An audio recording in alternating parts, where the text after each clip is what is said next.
When Hungarian Second Army arrived at the Eastern Front, its fate was not already decided.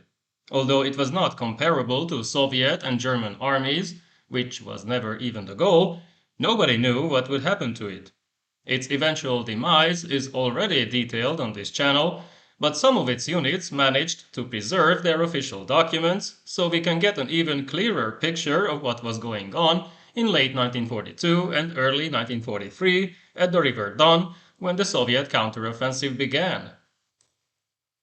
13th Light Division had originally been subordinated to 5th Corps of Szeged. The unit itself was from Kecskemét, another major city on the Great Hungarian Plain. At the end of 1941, it was one of 27 infantry brigades, all uniformly equipped and manned, at least on paper. However, there were never enough weapons to achieve this uniformity, so a major reorganization was already in the works.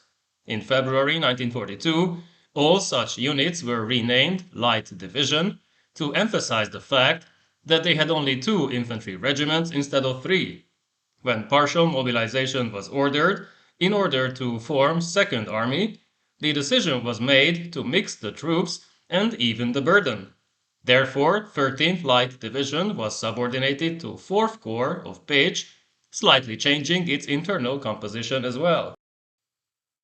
7th Infantry Regiment remained intact, but 37th Regiment was altered by replacing one of its battalions with a similar unit of 31st Regiment that was stationed at Budapest. Each regiment had independent units, among them a mortar company, a motorized machine gun company, a light field battery, an anti-tank company, a sapper company, a signal platoon, and a bicycle and cavalry platoon. The Light Division was commanded by the infamous Major General József Grassi, who was directly responsible for the Újvidék massacre, in which thousands of civilians had been murdered. Since 4th Corps and its 3 light divisions were transported to Ukraine in June 1942, they missed the opening phase of Fall Blau, so they arrived only after the initial breakthrough to take their positions at the River Don. Due to transportation difficulties, many of these units had to march 1,000 kilometers to reach the front. The first major action came in August, when 13th Light Division participated in the Second Battle of Korotoyak. Together with 10th Light and 1st Field Armored Division and a German regiment, the bridgehead was eliminated. In September, the Third Battle of Uriv followed, in which 13th Light Division lost all its company commanders on the first day alone, and the operation ended in a failure. Therefore, 2 Soviet bridgeheads remained, one at Uriv, the other at Szczucie, threatening Second Army's positions. However, for now, months of trench warfare followed, with occasional ambushes, as 13th Light Division settled along the Don between Korotoyak and Uriv. As the Red Army prepared for the next phase, activity increased in January, but the Hungarians were not sitting idle either. On the second day of 1943, a Soviet regiment attacked at Szczucie without success, as Hungarian artillery and infantry pushed them back. A platoon ambushed Soviet bunkers on the opposite side on the same day. On the 7th of January, in -22-degree weather, another assault followed, but the Soviet troops were first bombed, then halted by the defending infantry, which then had to repel smaller platoons the next day. As a response, 37th Regiment launched an ambush with 2 platoons and a machine gun squad. First Lieutenant Barta reported the destruction of 2 Soviet bunkers and the capture of 2 prisoners, losing only 2 wounded to enemy mines. Not long after, Hungarian units reported increasing noise and artillery fire from the other side, suggesting that something big was being prepared. On the 12th of January, engine sound was heard already at 4 a.m. Shortly before 10, the attack commenced at Uriv, breaking through the lines of 7th Light Division. This was going to be a preliminary action, but seeing the success, the Soviets brought forward their main forces so the German-Hungarian counterattack with the armored units of the Kramer Corps ran into a massive wave of tanks and infantry on the following day. Within 48 hours, Soviet forces broke out of the Uriv bridgehead, followed by a second attack at Shchuchye, which decimated 12th Light Division and threatened its neighbors to the north with complete encirclement. The Soviets knew perfectly well that at the center of Second Army, 13th was in the process of replacing some of its own units with fresh troops that, in most cases, arrived unarmed.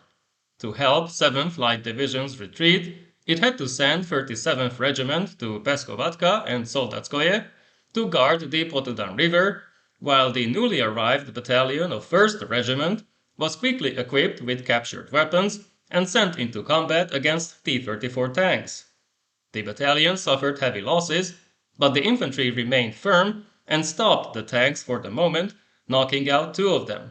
However, further to the west, Soviet troops crossed the Potudan at Kolbino and turned south, aiming for Alexeyevka to capture Second Army's HQ and/or encircle several of its light divisions in the process.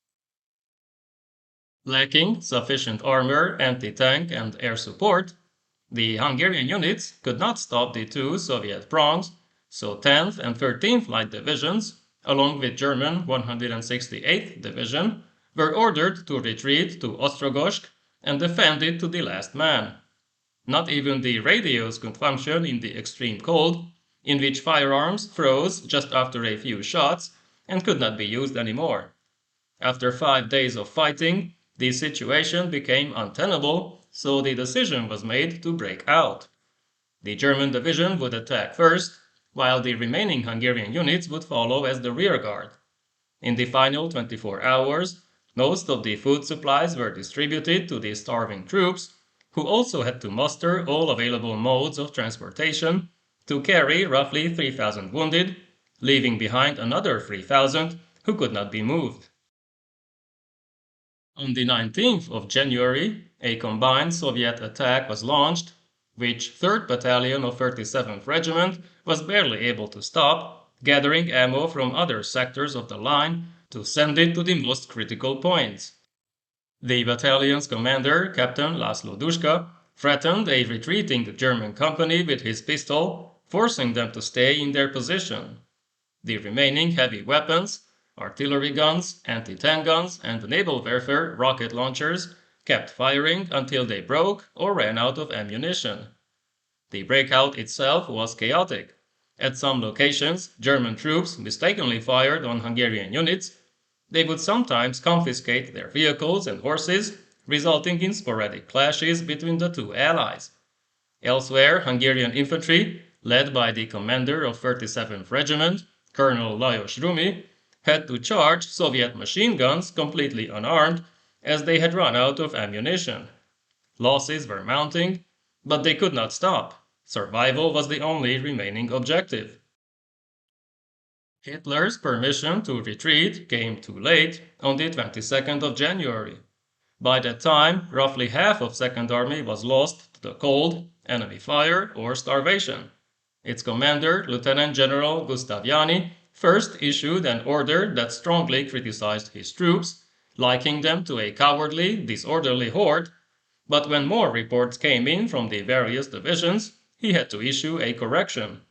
One such report was written by Major General Holosi Kuti, then commander of 13th Light Division, who also fought along his men during the breakout and the retreat, at one point coming back to collect Colonel Rumi, who had been wounded. In this document, Holosi Kuti stated that 13th Light Division defended its extended lines and retreated only when orders came, properly destroying all heavy weapons that could not be transported. It broke out from Ostrogosk and was gradually destroyed in the fighting, suffering unknown losses. He requested an investigation to find out whether it had lost its honor.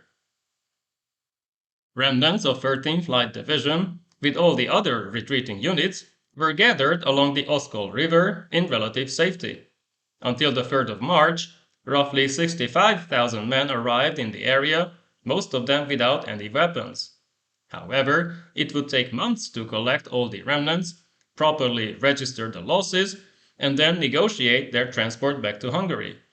What is certain, that most units fought with honor despite the lack of food, ammunition, and reserves. Soon, their fate would be shared by many others.